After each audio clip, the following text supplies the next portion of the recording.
That's all I wanted to say. Yeah. And some of those, and we'll get to those. But and one of the other things that I just wanted to comment, the biggest drawback if you think you're going to use anything that's consumer is your audio. You know, and Al mentioned it. I mean, that is the thing that that'll get you caught every time is your audio, because a lot of these little devices do not have an external audio input. And when you start rolling, you are going to get everything that's happening around that person. And then you're going to post that. That's a reflection, as I said, on you. It's a reflection on your department. It's a reflection on the university. You know, Al was talking about the production that goes into some of those spots. Doug was talking. It's important. If it's important to you, hire someone to help you. This is probably not the time to kind of go and try to figure something out, especially if you're doing something that has a grant on the line or anything attached to it. You really need to be thinking that way. Do your research. Look into it. Find people who use it. Bounce a call to, or an email to Al or myself or somebody at KAR. Is this going to be usable? And what is the longevity of what you're going to purchase? That's one of the big things. Our technology is now changing at a rate of every 6 months. Something new is coming out. We just retrofitted, and built the first really HD facility on campus. There are now 2 new series of cameras beyond the ones we just purchased. And 2 new series of decks. Yeah, and decks. That fast. Again, KAR just bought the latest deck that has just come out. So things are constantly changing. If you're going to have somebody who wants to be on the web, practice.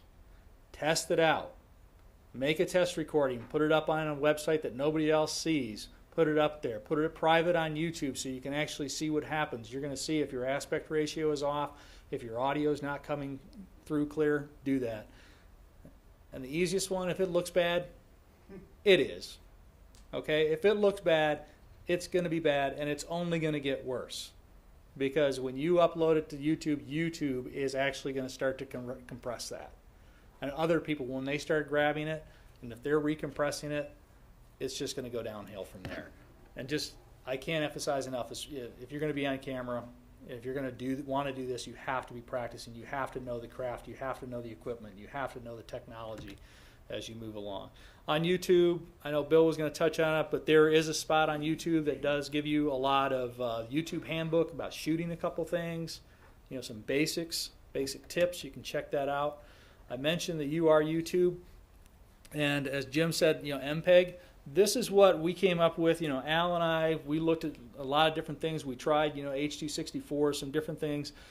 We've found that the MPEG-4 for video and MPEG-3 for audio works really well. And the aspect ratio size of what I talked about earlier, Al hit on, 16 by 9. We use 864 by 486, and then in 4 by 3, it's 640 by 480. Those are things that should be pretty much standards. Now, if you use those numbers, you will have absolutely no problems. It rolls into everything. And that's what I meant by acquiring a standard. It will play everywhere. And this standard also, as I mentioned earlier, we have that head graphic and tail graphic that we put on everything. So everything is identifiable with Michigan State University. They're also set to these standards. So you send us something that's off a little bit, it's not going to work when we kind of put those 2 pieces together. Now, interesting enough, I looked at YouTube just today, and video formats, they list what James said, the H.264, the MPEG-2 or MPEG-4 are preferred. Their aspect ratios actually have gone down. They went down to 640 by 360 and 480 by 360, so they changed that. Bill and I were talking the other day, but now they're also having something where they want you to upload at the highest quality. So everything kind of keeps changing. 30 frames a second. Their maximum file size used to be 2 gigs. Now it's a gig. So they're constantly changing.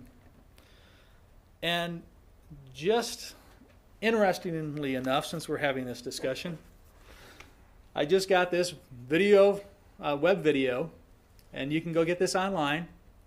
It's all about companies that are shooting for the web.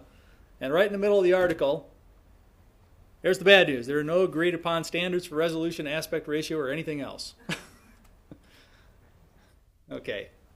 There are standards. There are guidelines. And the guideline is like the closest we can actually give you and what we came up with. And Al and I tested actually between the H.264 and the MPEG-4, and the MPEG-4 was much better looking. It held up, much better to the uploading than the H.264 did, and that's where we followed along the line of YouTube, and that's what we wanted to use. I actually tested every single compression ratio in my nonlinear editing system. I spent 2 days testing absolutely every single ratio to get the optimum of our HD movies. And H.264 is okay, but the contrast and the color is not anywhere near as MPEG-4. So I tested all that at length, and the reason there is no standard is because there is sort of an agreed upon pretty much all the professionals use the same type of numbers. There's no agreed one because there's so many variables of people, and you can't get everybody in this giant arena to agree, because you got on one end somebody with a little mini DV or flip cam, and you got on the other end somebody with a film or an HD camera doing the Kobe Bryant commercials, which are made to look viral. So you've got this whole gamut. We're somewhere in the middle where it's like the highest quality, where it takes the least time to compress, because some of our shows are half an hour. And so, yeah, I can make like that a 70 gig movie, or I can make it a 400 megabyte. And so all those numbers are really, really, really crucial. We've just came to somewhat of a medium ground, and I tested every compression ratio that we had. Mm-hmm. And it is, and things just keep changing. I've got the 5 minutes going. And then on top of all this, I mean, there are still formats and codecs that you need to be thinking about. Is it QuickTime? Are you doing AVIs, Windows Media Files, all the various things? MPEGs. MPEGs made in Windows don't play on Macs. They're not transferable, so sometimes they won't do that. You can make an MPEG-1 in your Windows Movie Maker, try to upload that to YouTube. It's not going to take it. There are subtle differences. Won't even get into it. Interlacing, frames per second, bit rates, whether it's HD and SD. In this article, most of them are all doing SD. Everything that's HD, they're putting to SD, and that's what they're putting out there. So it just is easier. Just because you can just go back to it doesn't mean you should. Think back. Remember what I showed you earlier? Heard a lover sigh. Do we really need data singing to see them? Just because somebody can post it? 7 times he got aboard his train, and 7 times he hurried back to kiss his love again and tell her. The dangers of YouTube.